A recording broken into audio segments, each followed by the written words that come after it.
హరి ఓం. ఇప్పుడు మనము కృదంత రూపాణి పాఠ్యభాగంలో భాగంగా షానత్ ప్రత్యయం తెలుసుకోబోతున్నాం. షానత్ ప్రత్యయం కూడా మనకి శత్రు ప్రత్యయం లాగానే ఒక పని చేస్తూ ఇంకో పని చేస్తున్నా అని చెప్తుంది. ఎవరైతే ఒక పని ముందు చేస్తూ ఉన్న పనికి షానత్ ప్రత్యయం వాడతాం. అలాగే షానత్ ప్రత్యయం కూడా పుంలింగ, స్త్రీలింగ, నపుంసకలింగ అనే 3 లింగాల్లో కూడా ఉంటుంది. ఈ షానచ్ ప్రత్యయం ఎప్పుడు వాడతామంటే సంస్కృతంలో ఆత్మనేపది అనే ధాతువులు ఉంటాయి. ఆ ఆత్మనేపది ధాతువులకు మాత్రమే ఈ షానచ్ ప్రత్యయం మనం ఉపయోగిస్తాం. అలాగే ఉదాహరణకి ఒక వాక్యం మనం చూస్తాం. బాలకః వందమానః శ్లోకం పఠతి. వందమానః వందమానః అంటే నమస్కరిస్తూ, బాలకుడు నమస్కరిస్తూ శ్లోకం చదువుతున్నాడు. ఇదే వాక్యాన్ని ఇంకొక రకం కూడా మనము విశేషణం లాగా కూడా ఉపయోగించుకోవచ్చును ఈ షానచ్ ప్రత్యయాన్ని.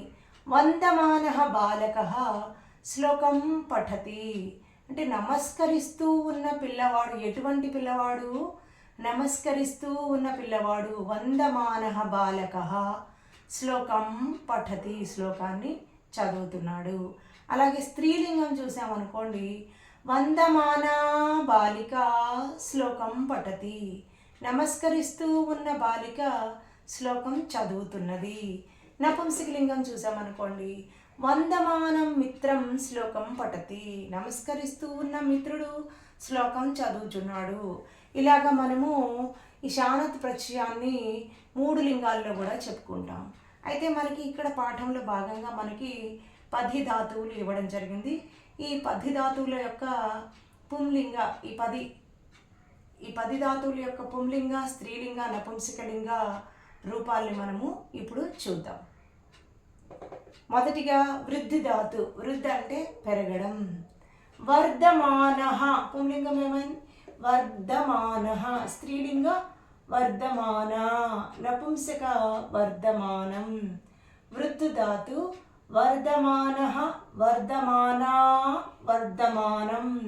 ఎలా అయితే మనము పుంలింగంలో రామః, కృష్ణః, శివః ఇక్కడ విసర్గ పెట్టుకుంటాం కదా, ఇక్కడ మనకి షానచ్ ప్రత్యయంలో కూడా పుంలింగలాగా విసర్గ వస్తుంది. అలాగే వందమాన, వందమాన ఎలా ఉంది? స్త్రీలింగం సీత, లలిత, గీత లాగా వందమాన, మానా వస్తుంది స్త్రీలింగం. అలాగే మిత్రం, కళత్రం, ధనం, ఫలం ఇలా మనం అన్నీ కూడా అని మకారం ఎప్పుడైతే చదువుతామో అది నపుంసకలింగం. ఇక్కడ నపుంసకలింగం శత్రు ప్రత్యయంలో మానం ఉంటుంది. ఒకసారి చూద్దాం. పుంలింగ మానః లేకపోతే నః. స్త్రీలింగ మానా, ఒక్కొక్క చోట నా కూడా ఉంటుంది. అలాగే నపుంసకలింగ మానం, ఒక్కొక్క చోట ఒక్క మకారం మాత్రమే, నం మాత్రమే ఉంటుంది. అది మనం ఎక్కడెక్కడ ఎలా ఉన్నాయో ఈ ధాతువులు చదువుకుంటూ తెలుసుకుందాం. వృద్ధ ధాతు వర్ధమానః, వృ కాస్త వర్ధ అవుతుంది. వృధ వర్ధమాన, వర్ధమానః, వర్ధమానా, వర్ధమానం. వృద్ధి ధాతు వర్ధమానః, వర్ధమానా, వర్ధమానం. అలాగే క్రూ ధాతు చూద్దాం. క్రూ ధాతు కుర్వాణః, మారాలేదు ఇక్కడ. కుర్వాణః, కుర్వాణా, కుర్వాణం. మళ్ళా క్రూ ఏమైంది? కుర్వాణః, కుర్వాణా, కుర్వాణం. అలాగే దాధాతు దదానః, దదానా, దదానం, దదానః, దదానా, దదానం. అలాగే వంద ధాతు. వంద ధాతు ఎలా మారింది? వందమానః గుర్తుపెట్టుకోవాలి. వంద ధాతు వందమానః, వందమానా, వందమానం. మళ్ళా వందమానః, వందమానా, వందమానం. తర్వాత తను ధాతు తన్వానః, తన్వానా, తన్వానం.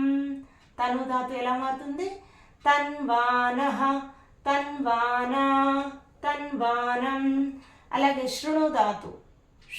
శృణు ధాతు श्रूयमाणः श्रूयमाणः श्रूयमाणा श्रूयमाणं शृण् धातु श्रूयमाणः श्रूयमाणा श्रूयमाणं అలాగే దా ధాతు దీయమానః దీయమానా దీయమానం దా ఎలా మారుతుంది దీయ దా దీయ దీయమానః దీయమానా దీయమానం అలాగే మన్ ధాతు మన్యమానః మన్యమానా మన్యమానం మల్ల మన్యమానః మన్యమానా మన్యమానం అలాగే లిఖ్ ధాతు లిఖ్యమానః లిఖ్యమానా లిఖ్యమానం లిఖ్యమానః లిఖ్యమానా లిఖ్యమానం అలాగే గమ్లు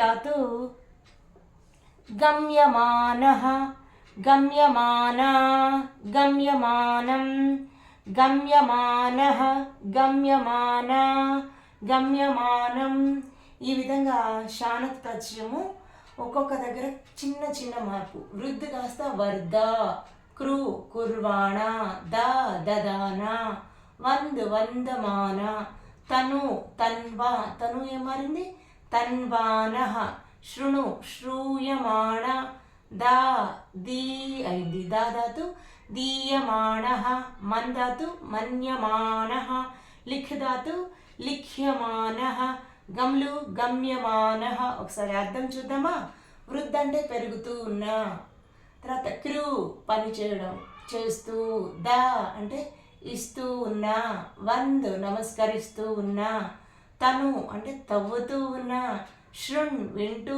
ఉన్నా దా ఇస్తూ ఉన్నా మన్ అంటే ఆలోచిస్తూ మన్యతే అంటే కదా ఆలోచిస్తూ ఉన్నా లిఖ్ రాస్తూ ఉన్నా గమ్ ఇక్కడ గమ్యమానః వెళ్తూ ఉన్నా ఈ విధంగా షానత్ ప్రత్యయం మనము చక్కగా 2-3 సార్లు అభ్యాసం